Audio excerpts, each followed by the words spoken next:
This is a fictional story. None of the events or characters are real. Everyone wants a friend like Danielle. She's the kind of woman who makes motherhood look like a vacation commercial. The kind who remembers your coffee order and your daughter's hamster's name, who texts you first, who makes you feel chosen. But nobody tells you what it costs to be chosen by someone like that. Nobody warns you that when you stand too close to the sun, you don't just get warm, you burn. And when you finally step away, you realize you've been casting a shadow the entire time. My name is Sophie Chen, and I need to tell you what happened on Lilac Lane. Not the version you'll find in the comment sections. Not the story that got 8 million views and destroyed 3 families. The real one. Because here's what nobody understands about betrayal. It doesn't announce itself. It doesn't arrive with villain music and a manifesto. It creeps in through the cracks of a friendship so slowly that by the time you notice, you can't remember which one of you started bleeding first. I'm going to tell you everything, every whispered conversation, every screenshot, every moment I should have walked away. And then you can decide who the villain really was. Lilac Lane isn't just a street, it's a statement. 9 houses, each worth more than most people make in a lifetime. Manicured lawns that look painted on. Range Rovers in every driveway, always black or white, never anything as pedestrian as silver. The mothers here don't do playdates. They do enrichment socialization experiences. Their children don't have tantrums. They have dysregulation episodes. And nobody ever admits they're struggling. I moved here 3 years ago when my husband's startup finally hit. We could barely afford the smallest house on the street, the one at the end with the weird angular windows that the previous owners had installed during an ill-advised modern renovation phase. For 6 months, I was invisible. I'd wave at the other moms during school pickup. They'd smile, polite and empty, and turn back to their conversations. I'd post in the neighborhood Facebook group about babysitter recommendations and get 73 views and 0 responses. Then Danielle Lambert knocked on my door with homemade lemon bars and an invitation that would change everything. "I've been watching you," she said, which should have been creepy but somehow wasn't, not when Danielle said it. "You're different from the others, real." She had this way of making you feel like you'd won something just by existing. I should have asked myself why she needed someone real. I should have wondered what happened to the last person she chose. The circle wasn't on any app you could download. It lived in a private messaging platform that required an invitation code and 3 existing member vouchers. 27 mothers. 1 shared Google Drive with color-coded spreadsheets for everything from nanny reviews to which kindergarten teachers to request. Danielle sponsored me. "They're going to love you," she promised, sitting in my kitchen while my daughter Emma played upstairs. "You're smart. You're not trying too hard. You're exactly what we need." What we need. Already grouping herself with them, not me. The approval process took 2 weeks. I had to submit a photo, answer questions about my parenting philosophy, and attend a coffee date with 3 members who smiled and asked things that sounded casual but weren't. "What do you do?" Translation. "Do you work or are you properly devoted to your children?" "Where did you summer before moving here?" Translation. "What's your class background?" "How did you and your husband meet?" Translation. "Did you marry up or were you always one of us?" I passed, barely. The night I got accepted, Danielle texted me 17 times, each message a different emoji celebration. She showed up at my house with champagne. "You have no idea how hard I fought for you," she said, popping the bottle in my kitchen. "Melissa didn't think you were ready. Jennifer thought you'd be intimidated, but I told them you were special."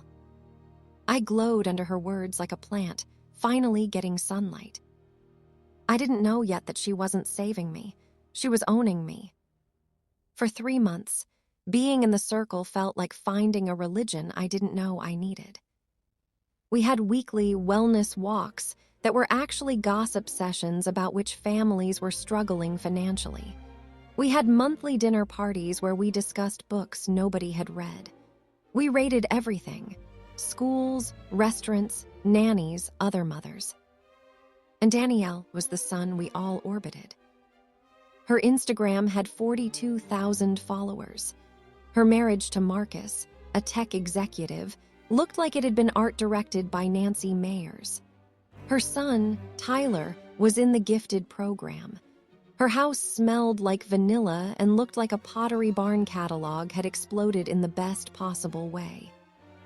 I became her shadow. We got coffee 3 times a week.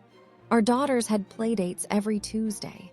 She started tagging me in posts with captions like "my person" and "lucky to have real ones." I felt chosen, finally permanently chosen. Then I started noticing the cracks. It was small things at first. Marcus barely looked at her when he came home from work. Tyler had started seeing a therapist twice a week. Danielle mentioned it casually, then changed the subject fast.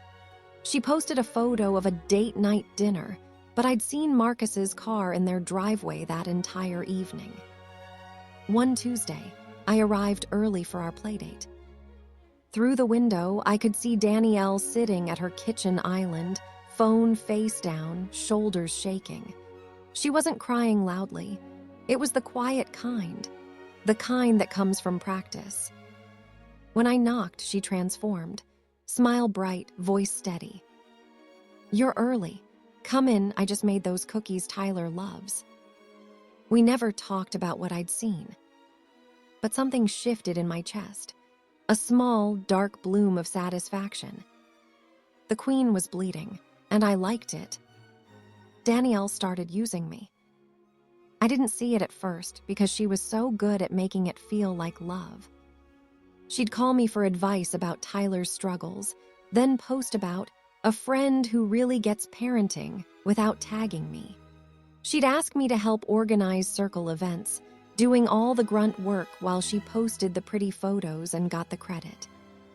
"You're so good at this," she'd say. "You're my secret weapon." Secret, the word should have bothered me. Then came the rebrand. Danielle's therapist, because of course she had a therapist, the expensive kind who did more life coaching than actual therapy, had suggested she show more vulnerability to connect better with her audience. So she started posting about our friendship. Photos of us at coffee shops with captions about real friendship in a filtered world. Stories about my struggles as a new member of the community finding her place. A whole carousel post about how she was lifting up women who didn't have her platform. I was her project, her proof of goodness, her evidence that she was more than just a pretty house and a curated feed. The worst part, I loved the attention. My follower count tripled.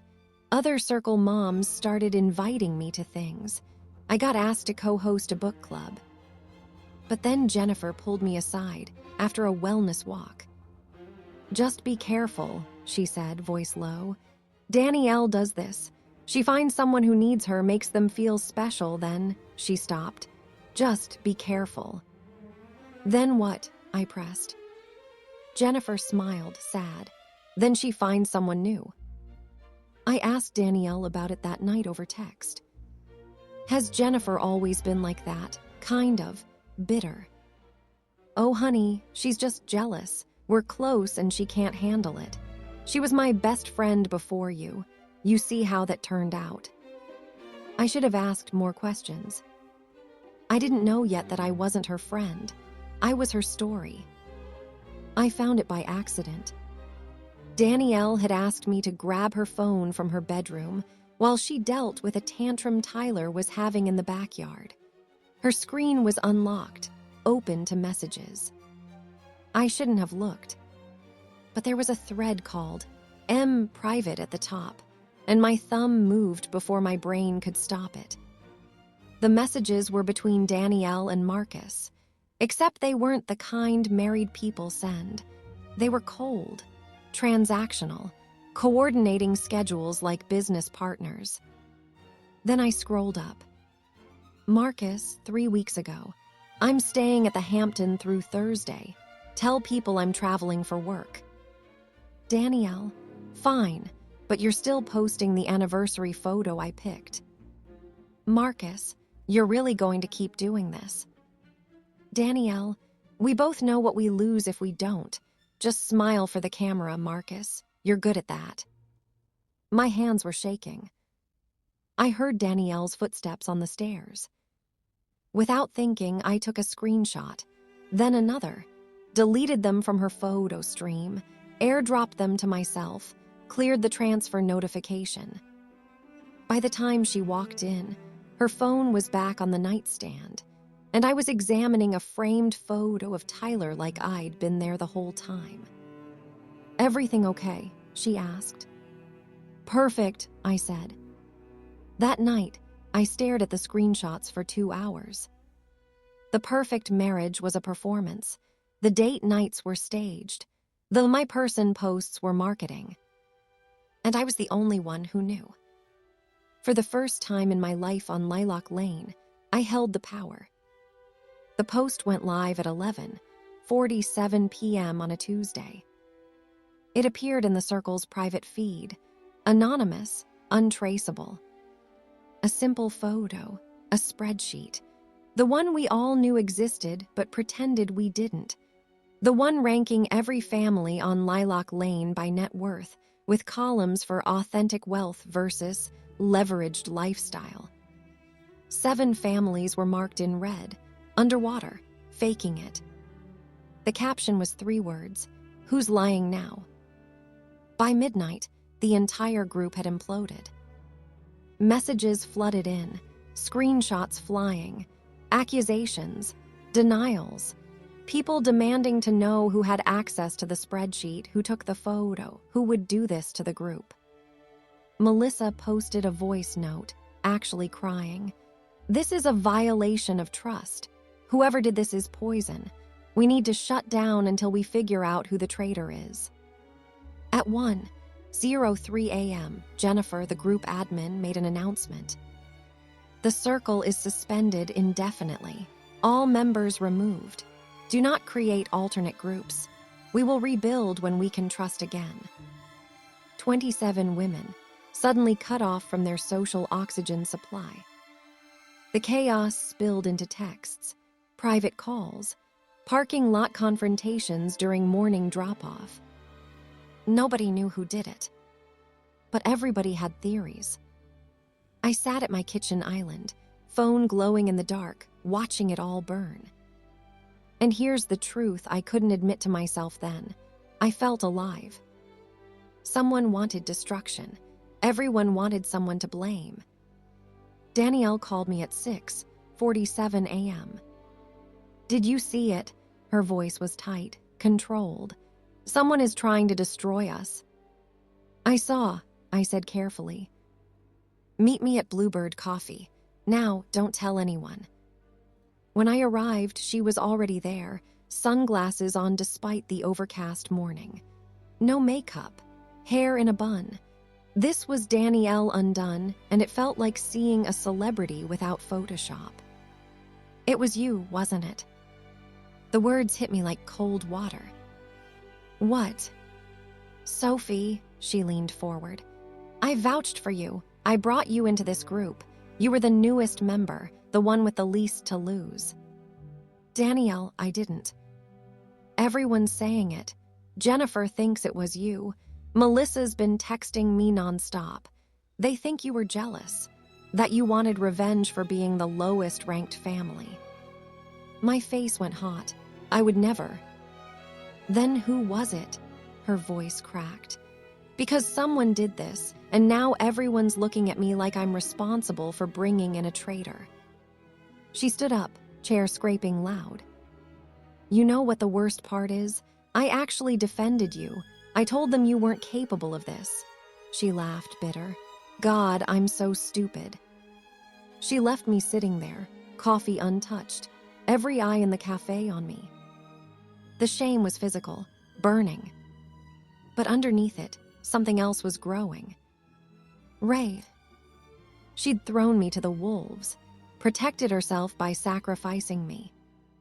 And she had no idea I actually had the power to destroy her. I thought I knew the villain. I was wrong. Revenge is supposed to feel complicated. It didn't. It felt clean, necessary, like finally scratching an itch I didn't know I had. I created a burner Instagram account. No followers, no profile photo. Username, Lilac Lane Truths. I posted the screenshots of Danielle and Marcus's messages with a simple caption. She sells authenticity, but her marriage is a business arrangement. Her date nights are staged. Her My Person posts are content strategy. The Queen of Lilac Lane is selling you a lie. Then I sent the post link anonymously to 5 Circle members. Within an hour, it had been forwarded to everyone. Within 3 hours, Danielle's phone was exploding. I watched it happen from my living room, Emma playing with blocks at my feet, my heart hammering so hard I felt sick. Melissa called an emergency meeting.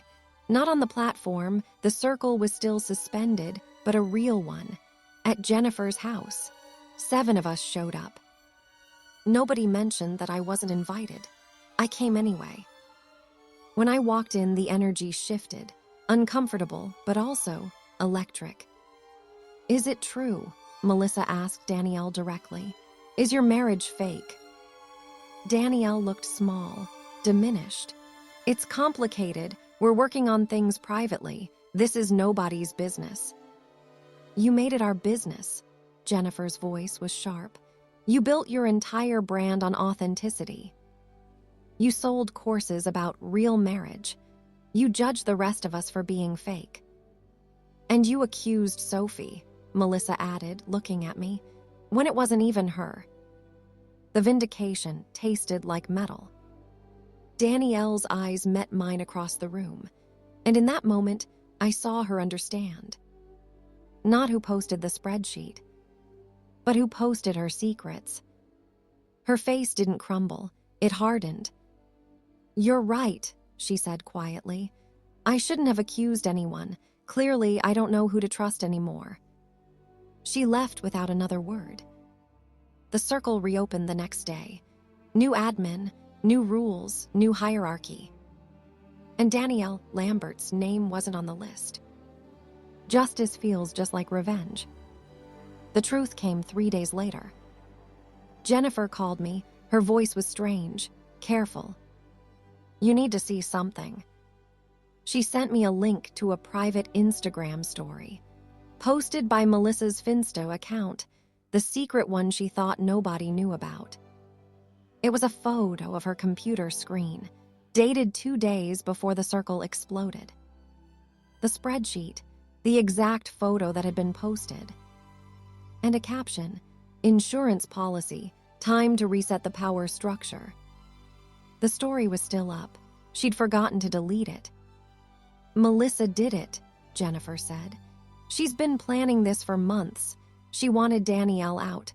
Thought if she could create enough chaos, she could rebuild the group under her control."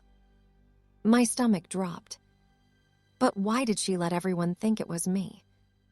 "Because you were convenient, new, easily blamed." Jennifer paused. "And because Danielle made you a target by defending you so hard. Melissa knew accusing you would turn Danielle into the bad guy too." "Does Danielle know?" "Not yet, but Sophie." Her voice went soft. "The marriage stuff, that was you, wasn't it?" I couldn't speak. "Danielle knew Melissa posted the spreadsheet," Jennifer continued. "She figured it out the same day. She was protecting you when she accused you publicly. She thought if she took the heat, made herself the victim, Melissa would leave you alone." The room tilted. "What?" "She called me that night. Said she knew you were scared, knew you'd been struggling to fit in. She didn't want you destroyed, so she made herself the villain instead. The screenshots, the exposure, the post that ruined her reputation. She'd been protecting me, and I destroyed her anyway. Sophie, what did you do? I hung up. The next hour was a blur. I tried calling Danielle 17 times. Every call went to voicemail. I drove to her house. Marcus answered the door. She doesn't want to see you. Please, I need to explain. You don't get it. His voice was flat. She quit Instagram, pulled Tyler from school. We're moving because of you. The door closed. I stood there on her perfect porch, on this perfect street, finally understanding what I'd done. I won the war. There was no one left to celebrate. The circle rebuilt itself without Danielle. And without me realizing it was happening, I became what she used to be. Melissa and Jennifer both left after the truth came out. New members joined. Someone had to lead. Somehow it became me. I'm the one they ask for advice now, the one who hosts the dinners, the one whose opinion matters when we're deciding who deserves an invitation. My Instagram grew.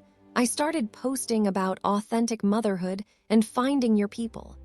Brands reached out. I got invited to speak on a panel about female friendship. I am everything Danielle was. Except I know what it cost. I drive past her old house sometimes. There's a new family there now. They have a toddler who likes to draw with sidewalk chalk in the driveway. They seem nice. I wonder if Danielle thinks about me. I wonder if she knows that I think about her every single day. Last week, I got a message from an unknown number. I forgive you, but you need to forgive yourself. What you're becoming isn't going to make you happy. Trust me. I stared at it for 20 minutes. Then I deleted it. Because here's what I've learned about betrayal. It's not a single moment. It's a choice you make every day after, to justify it, to live with it, to build a life on top of it and pretend the foundation isn't rotting. I betrayed my best friend. But she betrayed me first by making me need her. By making me believe I wasn't enough without her approval. By building a friendship where I was always slightly beneath, always slightly grateful, always slightly aware I could be replaced. At least, that's what I tell myself. On good days, I almost believe it. The circle didn't break us. We broke each other. So now you know. The whole story. Every screenshot, every lie, every moment I could have chosen differently. You probably have opinions. You probably think you know which one of us was the villain. Maybe you think Danielle was manipulative, that she used me for content, kept me beneath her, made me feel small. Maybe you think I'm a monster, that I destroyed a woman who was trying to protect me because I couldn't handle my own insecurity. Maybe you think we both were wrong. Or maybe, and this is what keeps me up at night, maybe you understand exactly why I did what I did. Because here's what nobody talks about. Friendship between women is complicated, especially when one of you has more power, more money, more followers, more of everything. And when you finally get a chance to even the score, when you finally hold something that makes you matter, how do you let it go? I'm not here to tell you I'm a good person. I'm not even here to tell you I'm sorry. I'm here to ask you a question. If your best friend stood between you and the life you always wanted, the respect, the belonging, the feeling of finally being enough, what would you do? Would you walk away? Or would you take your shot? I need you to answer honestly. Because I'm looking at my phone right now and there's a new member in the circle. Her name is Ashley. She just moved to Lilac Lane. She seems sweet, a little insecure, a little desperate to fit in. and I've been thinking about inviting her to coffee. So tell me, what should I do?